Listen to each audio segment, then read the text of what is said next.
আসসালামু আলাইকুম। 18 বাংলার গ্রামগঞ্জের খবরে সবাইকে স্বাগত জানাচ্ছি। আমি ভাবনা আহমেদ। শুরুতেই বিআরবি কেবল সংবাদ শিরোনাম। চট্টগ্রামে ত্রাণের জন্য বানভাসী মানুষের হাহাকার, অনিয়মের অভিযোগ স্থানীয় জনপ্রতিনিধিদের। সরকারের ত্রাণ কার্যক্রম চলমান জানালেন অর্থমন্ত্রী। মানিকগঞ্জের দৌলতপুরে যমুনার ভাঙ্গনে নদী গর্ভে বিলীন বহু বসতঘর, ঝুঁকিতে অসংখ্য স্থাপনা, স্থায়ী বাঁধ নির্মাণের দাবি এলাকাবাসীর। শুনছিলেন বিআরবি কেবল সংবাদ শিরোনাম, এবারে বিস্তারিত। সরকারি বেসরকারি কোনো ধরনের ত্রাণ সহায়তা পাচ্ছে না দক্ষিণ চট্টগ্রামের বানভাসী মানুষ।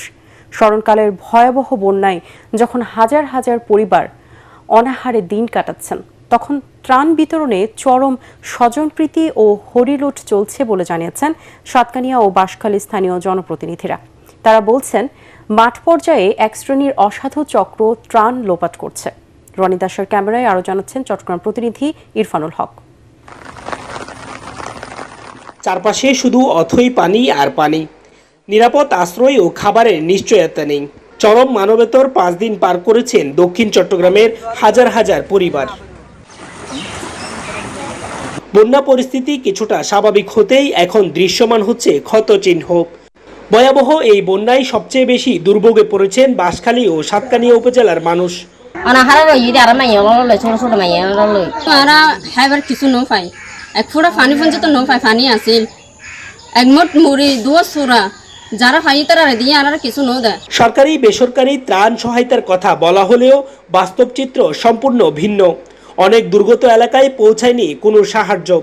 তাহানো পাতেছি না, কিছু পাইতেছি না, ঘরবার ভেঙে যাইতেছে, মানে অনেক কষ্টে আছি, বলতে পারতেছি না। অন্যদিকে স্থানীয় জনপ্রতিনিধিদের দাবি, ক্ষুধার্ত মানুষের হাতে পৌঁছেনি বরাদ্দের চাল ডাল। উপজেলা নির্বাহী অফিসের থেকে যে 500 প্যাকেট শুকনো খাবার দেওয়ার কথা ছিল বা দেয়, ওইভাবে পানিবন্দী অসহায় মানুষের জন্য ওই ত্রাণ আমরা শুকনো খাবার পানি পর্যন্ত পাই নাই। তবে পর্যাপ্ত ত্রাণ বিতরণ করার দাবি করছেন মাঠ প্রশাসন। আমরা একদম সর্বাত্মক আমাদের যারা স্বেচ্ছাসেবী আছে, আমাদের যারা ইউনিয়ন পরিষদের মেম্বার আছে, তারা সবাই জাপাই করছে এখন যেভাবে ত্রাণটা পৌঁছে দেওয়া যাবে। অন্যদিকে ক্ষতিগ্রস্তদের পাশে থাকা এবং দ্রুত পুনর্বাসনের প্রতিশ্রুতি দিয়েছেন। ক্ষতিগ্রস্তদের জন্য আধুনিক সামাজিক নিরাপত্তা কর্মসংস্থান অর্থাৎ বন্যা কবলিত প্রান্তিক অতিদরিদ্র পরিবারগুলোর জন্য টেকসই জীবিকা নিশ্চিত করতে আমরা ভিজিএফ কর্মসৃজন কর্মসূচির আওতা বৃদ্ধি করব। অধিকাংশ দুর্গত এলাকাগুলোতে ত্রাণ নিয়ে চলেছে হরিলুট আর স্বজনপ্রীতি। এখন দেখার বিষয়, সরকারের ভবিষ্যৎ পরিকল্পনার অংশ হিসেবে আর্থিক অনুদান, পুনর্বাসনের ব্যবস্থায় কতটা স্বচ্ছতা আর জবাবদিহিতা থাকে। ইরফানুল হক, এটিএন বাংলা, সাতকানিয়া, চট্টগ্রাম। চট্টগ্রামের বন্যা কবলিত এলাকায় সরকারের ত্রাণ কার্যক্রম চলমান রয়েছে বলে জানিয়েছেন অর্থ ও পরিকল্পনা মন্ত্রী আমির খসরু মাহমুদ চৌধুরী। তিনি বলেন, ত্রাণ বিতরণের পাশাপাশি পরবর্তী ধাপে ক্ষতিগ্রস্তদের পুনর্বাসন, কৃষকদের সার ও বীজ সরবরাহ এবং বন্যা পরবর্তী রোগ ব্যাধি প্রতিরোধে স্বাস্থ্যসেবা কার্যক্রম শুরু করা হবে।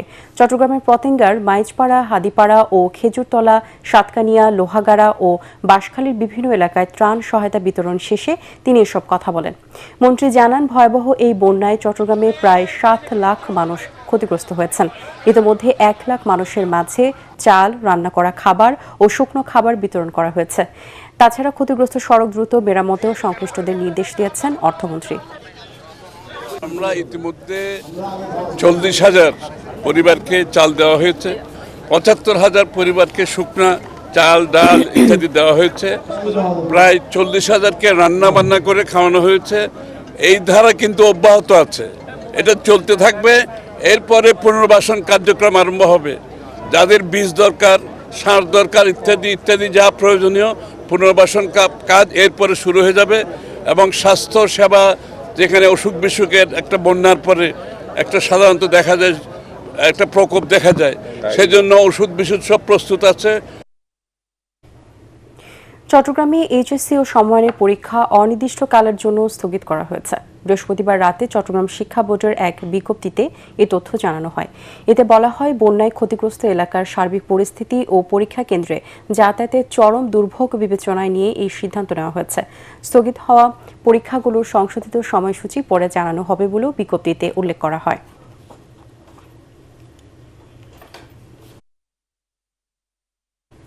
বান্দরবানে বন্যায় ক্ষতিগ্রস্ত পরিবারগুলোর পুনর্বাসনে প্রয়োজনীয় সব ধরনের উদ্যোগ নেওয়া হচ্ছে বলে জানিয়েছেন পার্বত্য চট্টগ্রাম বিষয়ক মন্ত্রণালয়ের প্রতিমন্ত্রী ব্যারিস্টার মীর মোহাম্মদ হেলাল উদ্দিন।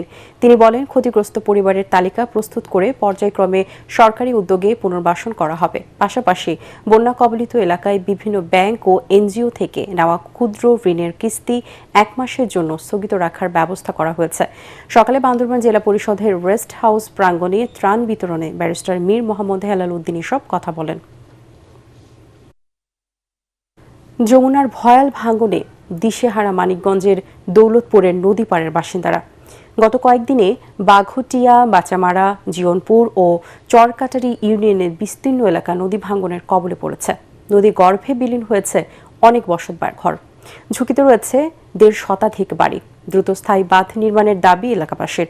মানিকগঞ্জ প্রতিনিধি শহীদুল ইসলাম সুজনের রিপোর্ট, জানাচ্ছেন মাসুদ রানা।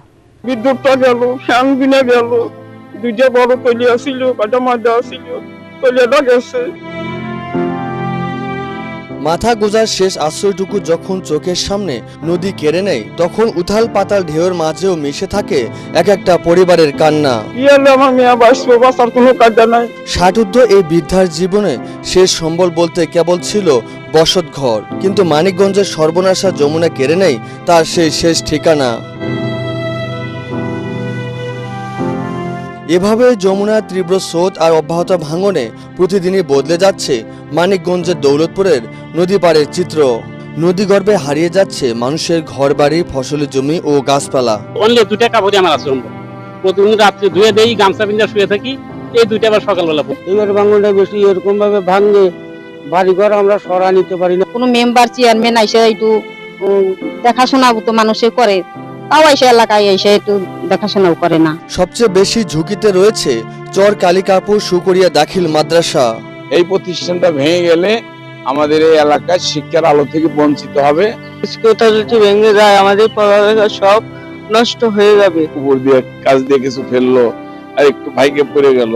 ভাঙন ঠেকাতে কয়েক দফা এলাকা পরিদর্শন করেছে উপজেলা প্রশাসন ও পানি উন্নয়ন বোর্ড। আমরা যতটুকু সম্ভব প্রতিষ্ঠান থেকে নদী ভাঙনের কবল হতে রক্ষা করার জন্য সার্বিকভাবে চেষ্টা চালিয়ে যাচ্ছি। এই ধরনের প্রতিষ্ঠান বা সরকারি স্থাপনা, পার্মানেন্ট কোনো স্থাপনা যেন চরের মধ্যে নির্মিত না হয়। প্রাকৃতিক দুর্যোগের পাশাপাশি অপরিকল্পিত ড্রেজিং ভাঙনে অন্যতম কারণ বলছেন স্থানীয়রা। তাদের দাবি স্থায়ী বাঁধ নির্মাণের। Bureau report, ATN Bangla.